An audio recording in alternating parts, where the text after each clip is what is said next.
How to add credits on Temu. In this tutorial, I'm going to show you how you can make your purchase easy on Temu by adding credits. Open up the Temu app. Now go into the Home option from the bottom bar. Then scroll down to Credit Balance From. See, I don't have any credit balance now, but your credit balance is something that's going to increase based on your activities on the app. The more purchase you make, the more products you get, and the more reviews you provide, you get more credit balance. That is why it's called creating balance. The more loyal you are to the app, the more credit you get. The more you purchase from it, the more your credit balance is going to be increased. And that's basically how it works.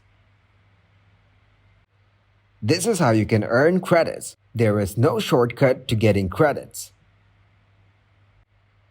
Also, if you tap on the I button from the top right corner,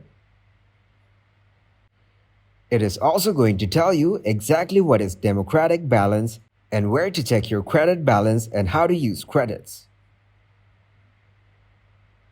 How you can pay with it, how you can withdraw cash from a credit balance, so it's not that you can't get it. It's just that you have to earn it. Thanks for watching. Please leave a like, subscribe, and share.